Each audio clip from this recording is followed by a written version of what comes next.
Assalamualaikum warahmatullahi wabarakatuh. Halo semuanya, perkenalkan kami merupakan mahasiswa UPN Veteran Jakarta dari program studi S1 Manajemen Angkatan tahun 2019. Dalam kesempatan ini kami akan melaksanakan presentasi untuk memenuhi tugas mata kuliah kami dari Manajemen Hubungan Pelanggan kelas E yang diampu oleh dosen kami yang terhormat Ibu Dr. Anda Bernardin Dwi MS. Sebelum kita masuk ke topik pembahasan, kami akan memperkenalkan anggota kelompok kami terlebih dahulu. Selanjutnya,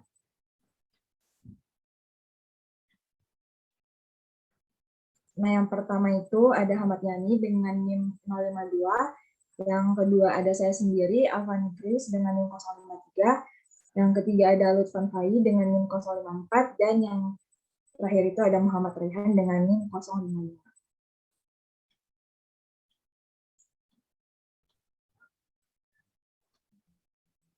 Nah, topik yang akan dibahas pada materi kali ini yang pertama adalah definisi pelanggan baru dan akuisisi pelanggan, portofolio pembelian dan memprospek konsumen, KPI program akuisisi, CRM tools untuk akuisisi, serta kasus.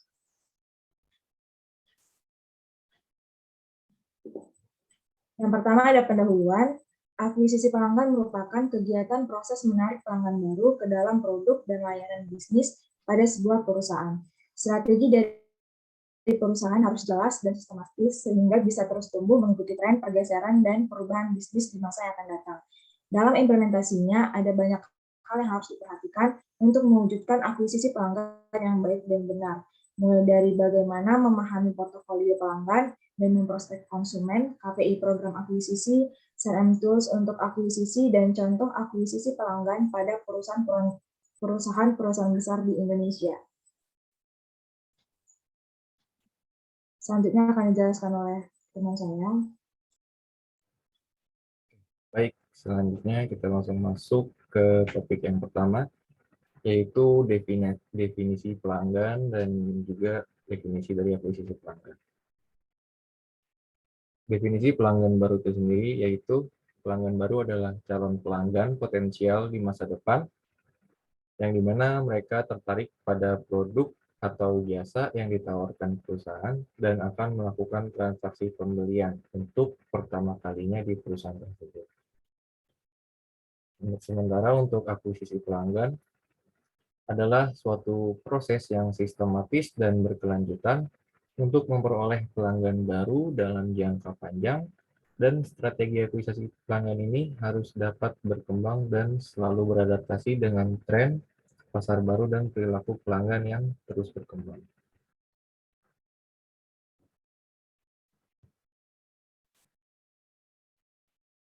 Selanjutnya ada 3 fase pelanggan. Yang pertama itu ada fase kesadaran.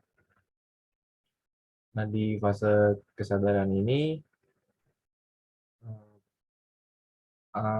pelanggan itu baru berhasil menemukan keberadaan dari produk kita. Biasanya mereka nemuin atau tahu produk kita itu dari media promosi yang kita lakuin.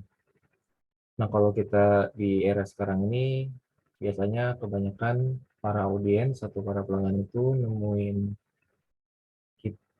kita itu dari sosial media atau dari website-website, dan bisa juga dari rekomendasi teman. Selanjutnya fase yang kedua yaitu fase pertimbangan. Nah, di fase kedua ini para pelanggan yang udah tahu sama brand kita itu mulai mempertimbangkan untuk membeli produk atau jasa yang kita tawarkan. Biasanya di fase pertimbangan ini juga sekaligus sama fase riset, yaitu membandingkan manfaat sama harga yang akan dikeluarkan, itu setara atau tidak. Nah, tahap ini bermula dari pengetahuan pelanggan tentang produk atau product knowledge dan layanan yang ditawarkan. Nah, dari hal itu makanya penting banget di setiap produk kita itu harus disertai dengan informasi yang jelas, mulai dari spesifikasi produk, terus bisa juga dari kontak personnya juga. Jadi kalau misalkan pelanggan ingin bertanya, dia tahu harus bertanyanya mau kontaknya ke siapa dan sebagainya. Lalu fase yang ketiga ini ada fase mengambil keputusan. Nah, setelah pelanggan itu udah mempertimbangkan mulai dari harga dan juga manfaatnya, kemudian pelanggan akan masuk ke fase yang terakhir, yaitu fase mengambil keputusan atau decision. Nah, di fase inilah orang yang sebelumnya hanya target audience berubah menjadi yang namanya customer. Nah, di era ini transaksi itu bisa terjadi melalui berbagai channel. Itu bisa melalui marketplace, website, sosial media, atau datang langsung ke toko fisik. Nah, setiap channel ini memiliki pendekatan cara pengelolaannya yang berbeda. Next. Berikutnya ada strategi akuisisi pelanggan. Yang pertama ini menentukan target audience. Menentukan target audience dengan cara melakukan riset pasar tentang bisnis yang menawarkan produk dan layanan serupa. Misalkan produk kita menjual donat, jadi kita harus mencari kompetitor yang menjual produk serupa yaitu donat. Nah, dari situ perhatikan siapa model bisnis mereka, terus dari platform mana atau dari sosial media mana biasanya pelanggan-pelanggannya yang paling aktif, dan dari hal itu dapat memberi gambaran kepada kita tentang karakteristik umum seperti demografi dan perilaku audiens target. Nah, yang kedua yaitu dengan cara membangun awareness dari merek kita. Di era sekarang ini, di era digital, cara terbaik untuk mendapatkan brand awareness adalah melalui penggunaan media digital. Kehadiran media sosial dan kemitraan dengan merek yang lebih besar dapat membantu memperoleh brand awareness. Nah, dari sosial media ini juga membantu banget ya untuk berinteraksi dengan pelanggan ataupun audiens kita.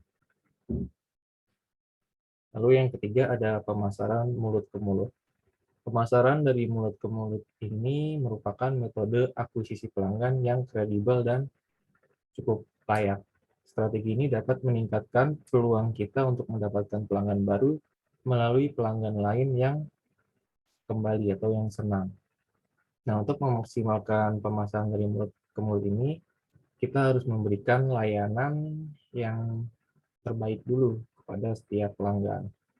Jadi setiap pelanggan yang beli itu akan merasa puas, dan kalau mereka puas, secara sukarela dia akan merekomendasikannya ke teman-teman. Lalu yang keempat, menawarkan diskon. Nah, menawarkan barang diskon, barang gratis itu dapat membantu menciptakan lebih banyak brand awareness dan akan memungkinkan calon pelanggan untuk mencoba produk sebelum mereka membelinya.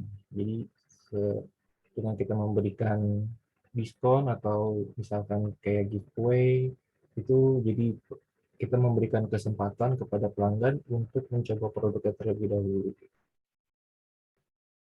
Dan yang cara terakhir itu bisa dari testimoni dari pelanggan sebelumnya. Nah, cara terbaik untuk mendapatkan pelanggan adalah dengan mengumpulkan testimoni atau ulasan dari pelanggan yang sudah puas dengan kualitas produk kita. Nah, dari testimoni ini itu dapat membangun kepercayaan, juga membangun kredibilitas dalam bisnis kita. Jadi akan memungkinkan pelanggan baru ini itu mempunyai alasan untuk membeli produk kita dan mencobanya untuk pertama kalinya.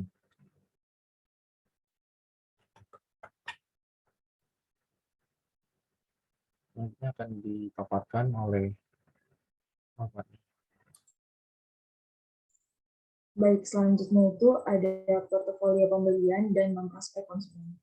Portofolio pelanggan merupakan sekumpulan kelompok pelanggan yang saling eksklusif yang terdiri dari seluruh basis pelanggan bisnis. Portofolio pelanggan perusahaan terdiri dari pelanggan yang dikelompokkan berdasarkan satu atau lebih variabel penting yang strategis.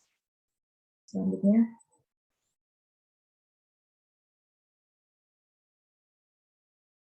Nah, di sini ada prospecting B2B dan B2C. Pelanggan dalam konteks B2B ini berbeda dari pelanggan dalam konteks B2C. Kalau dia pelanggan B2C merupakan konsumen akhir seperti individu atau rumah tangga, sedangkan pelanggan B2B merupakan organisasi, perusahaan seperti produsen atau pengecer, dan dalam praktiknya pun B2B dan B2C sangat berbeda. Yang pertama ada prospecting B2B. Prospecting dalam bisnis adalah kegiatan untuk mencari pelanggan baru. Oleh karena itu, ini merupakan langkah pertama yang sangat penting dalam proses penjualan dan menyiapkan setiap fase lain untuk sukses. Itulah mengapa sangat penting untuk menentukan target pasar sebelum mencari calon pelanggan baru. Selanjutnya, nah di sini dijelaskan beberapa langkah dalam melakukan prospecting B2B. Yang pertama, meneliti prospek. Tenaga penjualan yang ada dalam sebuah perusahaan harus mampu dalam menemukan pelanggan potensial yang menjadi target pasar mereka. Selanjutnya, perusahaan bertugas untuk mencari tahu sebanyak mungkin tentang calon pelanggan potensial untuk melihat apakah mereka dapat secara realistis menyediakan bisnis yang baik. Yang kedua, menghubungkan. Dalam pencarian calon pelanggan B2B biasanya melibatkan penjaga gerbang. Arti dari penjaga gerbang ini adalah orang-orang yang harus diajak bicara oleh perwakilan sebelum mencapai dalam membuat keputusan, misalnya resepsionis. Yang ketiga ada kualifikasi.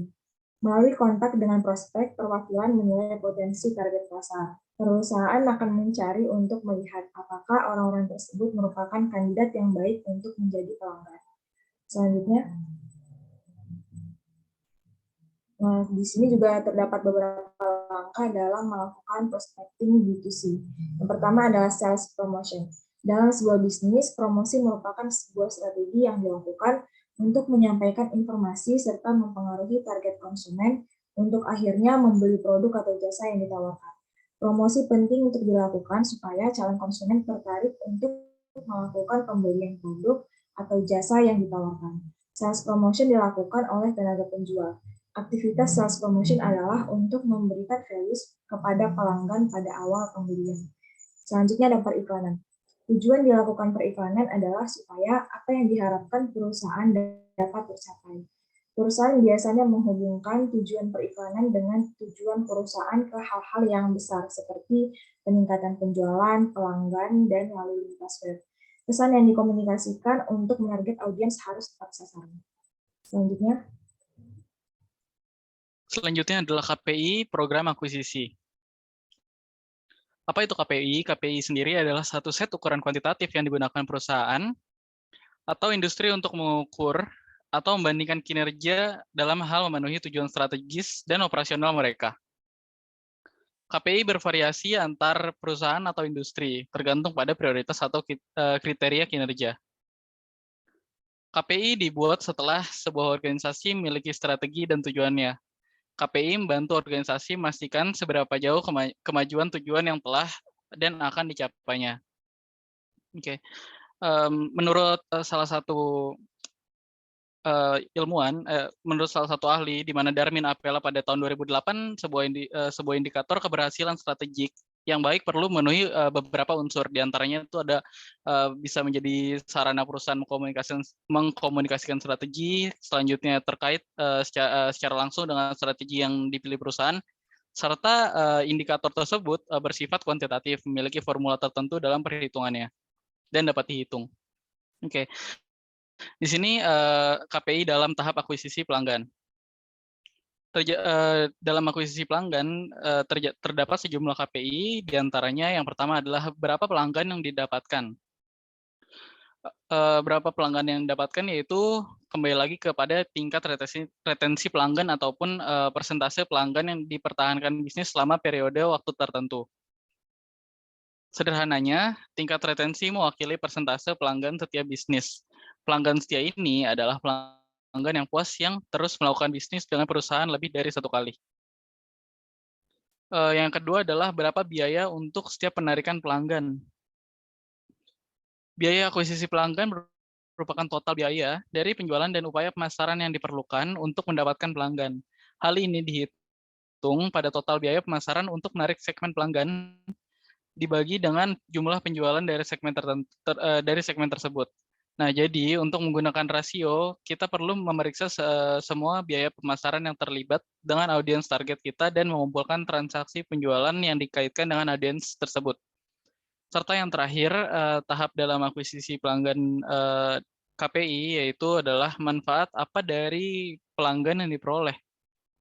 Yang pertama adalah menciptakan kesetiaan dan retensi pelanggan. Yang kedua, menumbuhkan pangsa pasar. Bagaimana menumbuhkan pangsa pasar adalah salah satu untuk meningkatkan pangsa pelanggan tuh perusahaan dapat menawarkan ragam yang lebih banyak daripada pelanggan lama. Selanjutnya ada membantu ekuitas pelanggan juga. Nah, tujuan akhir manajemen hubungan pelanggan itu adalah menghasilkan ekuitas pelanggan yang tinggi. Ekuitas pelanggan ataupun customer equity itu merupakan gabungan nilai seumur hidup pelanggan dari semua pelanggan perusahaan. Selanjutnya adalah yang terakhir, membangun hubungan yang benar dengan pelanggan yang tepat.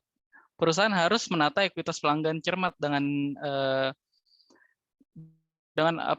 pelanggan yang cermat dengan perusahaan. Perusahaan harus mampu menentukan pelanggan mana yang harus diraih dan dipertahankan oleh perusahaan. Perusahaan juga dapat mengelompokkan pelanggan tersebut menurut profitabilitas potensial mereka dan menata hubungan dengan pelanggan berdasarkan kelompoknya.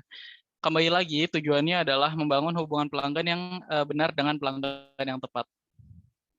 Selanjutnya akan dibacakan oleh rekan saya, Lutfan Fai. Baik, selanjutnya ada CRM, Tools for Acquisition. Yang pertama itu ada lead management. Lead management merupakan suatu proses yang sistematis untuk mengkualifikasi, menganalisis, dan memelihara prospek yang masuk untuk mengubahnya menjadi peluang bisnis baru. Atau sederhananya itu lead management merupakan proses memperoleh dan mengelola pelanggan hingga pelanggan tersebut melakukan suatu pembelian. Selanjutnya ada campaign management. Campaign management atau manajemen kampanye adalah perencanaan, pelaksanaan, pelacakan, dan analisis inisiatif pemasaran. Ini bisa menjadi kampanye pemasaran untuk memulai peluncuran produk atau acara baru, tetapi juga bisa menjadi promosi kecil. Salah satu contoh campaign management itu ada yang dilaksanakan oleh Grab. Nama campaignnya adalah Yuk Kita Kemon, yang dimulai pada 18 Oktober hingga 30 Desember 2021. Lalu juga ada campaign yang diselenggarakan oleh Nestle yang bernama Awali Hari Baik yang diselenggarakan pada 17 Februari hingga 14 April. Selanjutnya ada event-based marketing. Event-based marketing merupakan teknik pemasaran digital yang di mana pelanggan menerima komunikasi yang dipersonalisasi berdasarkan tindakan atau suku mereka. Salah satu contoh penerapan event-based marketing itu adalah yang dilakukan Grab dengan cara memberikan voucher bagi semua penggunanya ketika terdapat suatu hari spesial. Misalnya itu ada hari Valentine misal. Lalu contoh lainnya juga ketika Grab menjadi salah satu sponsor pada Liga turnamen e-sport nasional. Jadi pada ajang tersebut Grab memberikan kode voucher untuk GrabFood bagi penonton turnamen tersebut. Lalu penerapan event-based marketing yang dilakukan oleh Nestle Indonesia adalah salah satunya adalah dengan mengadakan seminar. Contohnya seminar inspirasi di PT Nestle Indonesia. Seminar tersebut diadakan di Bandung, Jawa Barat. Contoh lainnya juga ada seminar yang diadakan atas kerjasama antara Nestle dengan Rumah Sakit Atmajaya yang bernama Seminar Awam Nestle. Lalu selanjutnya ada CRM Analytics. Proses analisis data-data yang diperoleh dari operasional CRM. Analytical CRM berfokus pada pengumpulan, proses, dan analisa data customer dengan tujuan untuk mengidentifikasi potensi penjualan. Next. Nah, di sini ada akuisisi pelanggan yang dilakukan oleh Grab Indonesia. Jadi, akuisisi pelanggan yang dilakukan Grab Indonesia itu adalah dengan cara melakukan strategi yang bernama strategi hyperlokal untuk mengget pelanggan yang ada di Indonesia. Selain meluncurkan Grab Platform, perusahaan Grab juga melakukan pendekatan yang dikenal dengan nama hyperlokal. Sesuai dengan namanya, Grab berupaya untuk menemukan kebutuhan yang sesuai dengan karakteristik konsumen di tiap negara, tak terkecuali di Indonesia. Berbekal hal tersebut, perusahaan lantas meluncurkan sejumlah fitur khusus untuk pelanggan di Indonesia. Yang pertama ada Grab Now. Jadi Grab Now itu merupakan fitur di mana pelanggan dapat langsung mendapatkan pengemudi terdekat. Jadi tidak perlu menunggu untuk waktu yang lama. Selanjutnya ada algoritma ganjil genap. Grab menambahkan algoritma tersebut yang dirancang khusus untuk mencocokkan plat ganjil genap di Jakarta secara real-time. Lalu selanjutnya ada multi-stop rides. Grab juga memungkinkan pengguna untuk menambah daftar tujuannya. Jadi pengguna dapat berhenti di beberapa tempat dalam satu perjalanan. Lalu ada juga promo pengguna baru. Grab menawarkan berbagai macam promo menarik bagi pengguna baru yang baru pertama kali mendaftarkan akunnya pada aplikasi Grab. Hal ini dilakukan sebagai langkah Grab memaksa orang-orang untuk mencoba layanan Grab itu sendiri. Selanjutnya akan dibacakan oleh teman saya.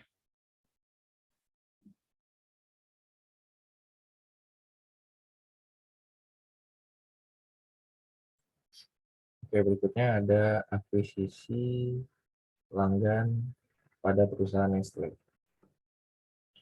Nah, jadi PT Nestle ini itu sudah mulai tumbuh dan berkembang menjadi sebuah perusahaan makanan terbesar di dunia.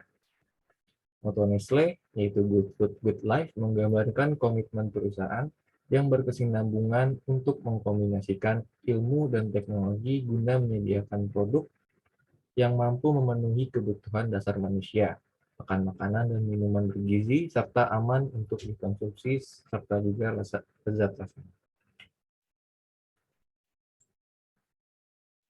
Nestle Indonesia juga memfokuskan diri untuk senantiasa memberikan informasi dan pendidikan bagi konsumen, antara lain seperti tercantum dalam kemasan setiap produk. Dalam menjalankan bisnisnya, Nestle berusaha untuk selalu menjalankan tanggung jawab kepada masyarakat dan menciptakan manfaat. Perusahaan Nestle tidak hanya memproduksi produk berkualitas tinggi dan bergizi bagi para konsumen, tetapi juga membantu ribuan petani untuk meningkatkan kualitas dan produktivitas hasil pertanian mereka, menciptakan lapangan pekerjaan baru, menggunakan bahan baku dalam negeri yang diolah menjadi produk bernilai tambah dan berkualitas tinggi. Kesimpulannya yaitu bahwa akuisisi pelanggan merupakan kegiatan proses menarik pelanggan baru ke dalam produk dan layanan bisnis pada sebuah perusahaan. Strategi dari perusahaan harus jelas dan sistematis sehingga bisa terus tumbuh dengan mengikuti tren, pergeseran, dan perubahan bisnis di masa yang akan datang. Nah, untuk mewujudkan akuisisi pelanggan yang baik harus dilakukan dengan memperhatikan banyak aspek seperti apa misalnya strategi akuisisi pelanggan, kemudian tahapan fase pelanggan, key performance indicator program akuisisi, serta CRM tools yang digunakan pada akuisisi. Sehingga dengan itu perusahaan bisa berhasil menciptakan akuisisi pelanggan yang nantinya akan menghasilkan pelanggan baru yang sesuai dengan target pasar perusahaan.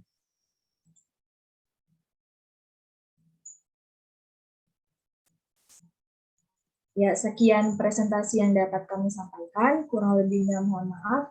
Sekian dan terima kasih.